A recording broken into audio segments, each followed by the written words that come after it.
Good morning students. Now in the last class we have learned about the different transformation matrices for different type of reflections about different axes such as about x-axis, y-axis and so on. Now so far we have learned about first the translation matrix about origin. We have learned about the scaling matrix about origin. We have learned about the rotation matrix about origin, and we have learned about the reflection matrix about origin, x-axis, y-axis, y equal to x and y equal to minus x. These all basic things we have learned so far. Now when we are given any sums, we are not simply given about origin, we are given like rotate this about a specific point, rotate this about this angle, rotate this thing about this body. So we are given like these things. Now today we will study about how to derive at those specific things using all the basic matrices we have learned. So our first topic is rotation about an arbitrary point. About an arbitrary point means rotation matrix in anti-clockwise, clockwise, in row, column, measure, whatever it is. Rotation matrix so far we have learned about origin. About origin, the matrices we have learned. Now if it is said that suppose an object is given, suppose a triangle is given, rotate this triangle in 45 degrees about the point P, where the coordinates of the point P are minus 2, 4. Suppose this is given. Now this point P minus 2 and 4, if these are the coordinates, then this point P is not at origin. So simply using that matrix of cos theta, sin theta, minus sin theta, cos theta won't do. So combining this concept and that concept, we will have to we will have to come up with something. So the first logic is the rotation about an arbitrary point. If we are given any points in space, 2D space, and we are asked to rotate any object about specific point, then 3 steps are needed. In the first step, we will this is the first step. We will translate the object to origin. So in the first step, we will translate the object to origin. Suppose this is our axis. Suppose this is our object and this is a point given. Suppose this point is P and these are the coordinates of this point. Now if we are asked that rotate this object about the point P, so what do we do? Since we know the rotation matrix about origin, so by anyhow we need to come to the concept of origin only. So the first step we will do, we will translate the object to origin. So this object, we will simply translate it as if the object is over here. Now we know the translation matrix of anything. If I try to translate this to origin, then there will be a certain movement in x direction, that is tx, and there will be a certain movement in y direction by ty. So by using this concept of tx, ty, we already know the translation matrix. So first we will use the translation matrix, tr. Then as we already know the rotation matrix of anything about origin, so after that we will apply the concept of rotate by an angle given. So whatever that angle is given, we will simply apply the rotation concept. So this one. Next, since all this is done with respect of the origin, after everything is done, we need to take this point back to the original point. So translate back to its original location, that is inverse translation. So if I have translated by tx and ty units in inverse translation, I will simply translate by minus tx and minus ty units. So this inverse translation concept, that is this translation to the power minus 1. So when we are asked to rotate an object about a certain point, about any arbitrary point means about a certain point, not simply about origin. If we are asked to rotate about origin, we will simply use that matrix cos theta sin theta. We will multiply that matrix with the matrix of our object and we will get the result. But if we are asked that to rotate an object about any specific point, first we need to translate the object to origin. For this we will apply the translation matrix. With this we will multiply the rotate by an angle, whatever that angle given, we will use that rotation matrix. With this we will multiply the translate back to its origin location, that is inverse translation. So these three matrices, these three transformation matrices which we are getting, we will individually multiply these three matrices and we will get the final translation matrix. Now this final translation matrix should be multiplied with that object matrix. After this thing, we will get the final object matrix. That is the new object matrix. Okay. So, if we are asked to rotate any object about a specific point, we will apply these two transformation matrices separately. We will multiply these three matrices. After multiplying these three matrices, it will lead us to a final translation matrix. Final transformation matrix. Now this matrix need to be multiplied with the matrix of the object, that is in row measure, column measure, whatever the object matrix we write, like A, B, C, D, E, F, we write in this manner. This transformation matrix, this final transformation matrix need to be multiplied with the object matrix so that finally we will get a result of our final object matrix. Now this is all. Okay, the next topic is general fixed point scaling. We all know the scaling matrix, right? We have studied about the general scaling matrix about origin. Now, if we are asked that scale this object or enlarge this object or whatever it is, scale this object about a particular point, if we are asked that, then same logic is applied. First, we will translate the point to origin. Because we have always learned about this rotation matrix, scaling matrix, translation matrices, we have always learned about the formulas about origin. So when we are asked that we will have to rotate or do the transformation about a particular point, by anyhow we will have to bring our matrices to the origin format which we have learned. So this step also, if we are asked a general fixed point scaling, that is scaling with respect to a particular arbitrary point or a particular point, then the first step is translate the point to origin. So the first step is translation matrix. Then we will perform the scaling just like the previous rotation one.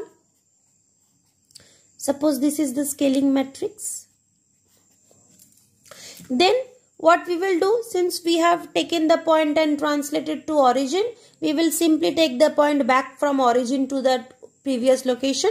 So the third step is inverse translation. That is this translation minus 1. Okay.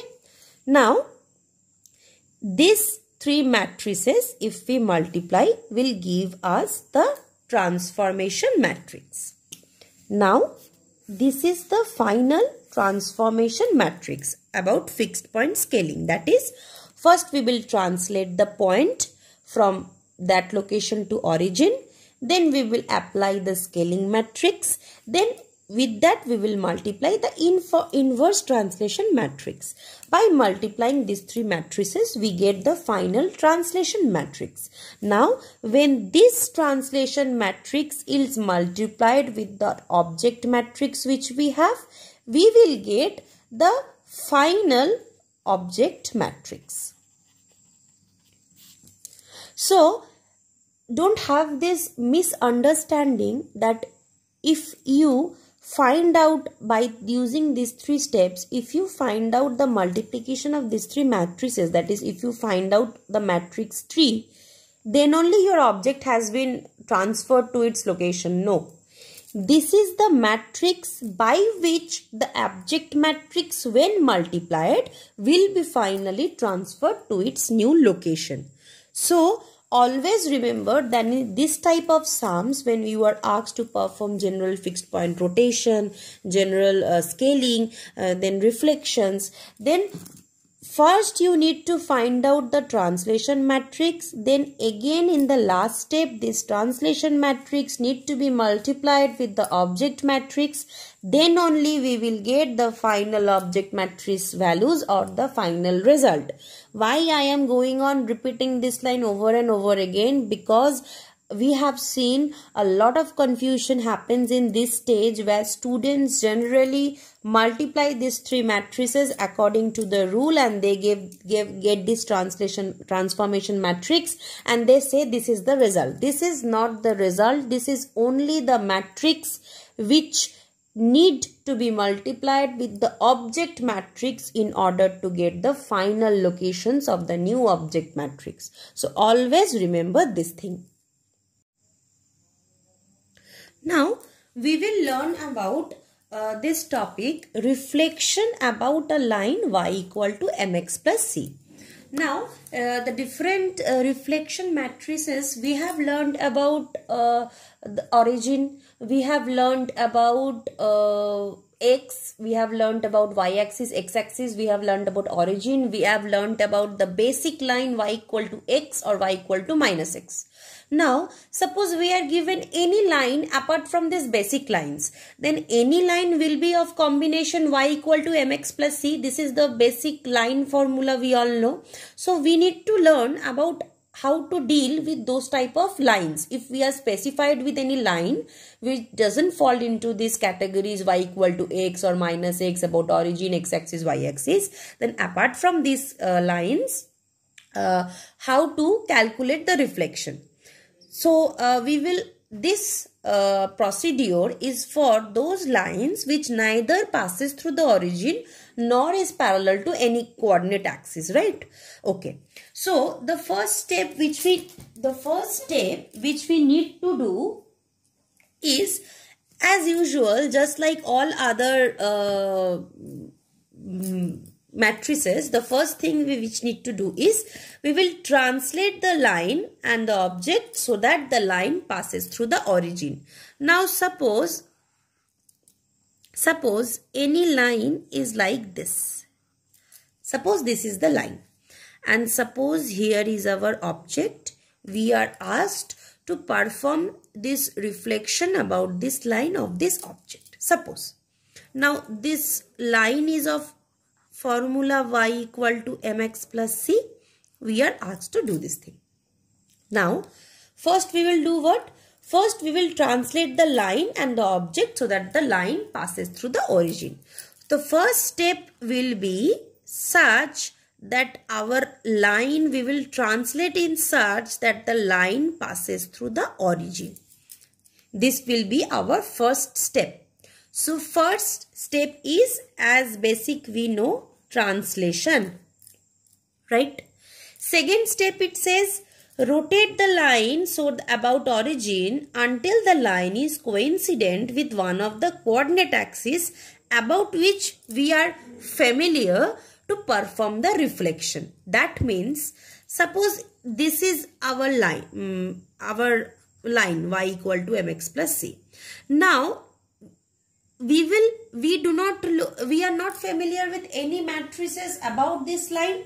Now if I rotate this line in this direction, that is in this direction, if I take this line and if I rotate in this direction, then this line will be coincident on x-axis, and we are familiar with reflection matrix about x-axis. Or if we rotate this line in this direction, suppose if we take this line, if we rotate this line in this direction, then this line is incident on y-axis, then we are also familiar with the reflection matrix about y-axis. So we will rotate the line about origin in any direction we want to do. If we want to perform the sum with being familiar with x-axis, we will do rotation in this way. If we are perform the sum being familiar with y-axis, we will rotate in this manner.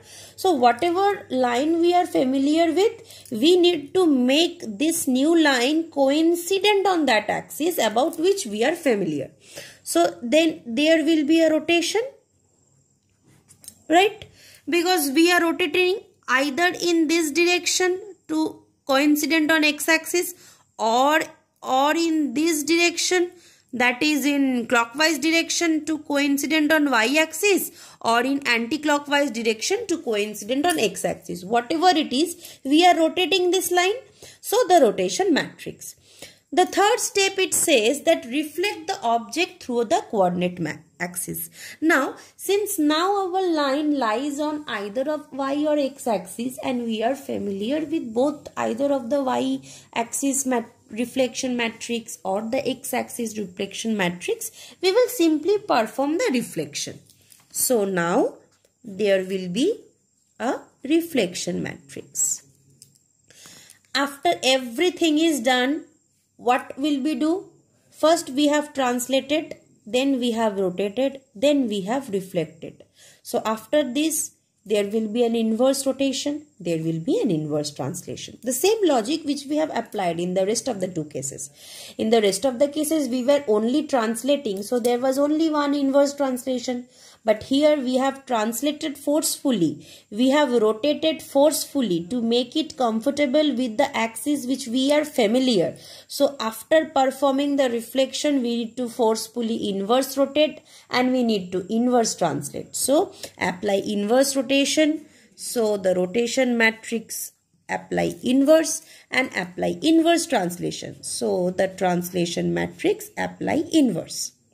Now these all individual matrices, that is 1, 2, 3, 4, 5. These 5 matrices, if we multiply with each other, this will give our final transformation matrix.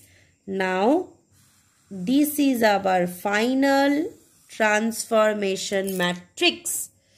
This transformation matrix, when applied with object matrix, will give us the final object matrix, that is the change object matrix. Fine. So I hope these 3 concepts are clear now. So now we will get into the sums one by one.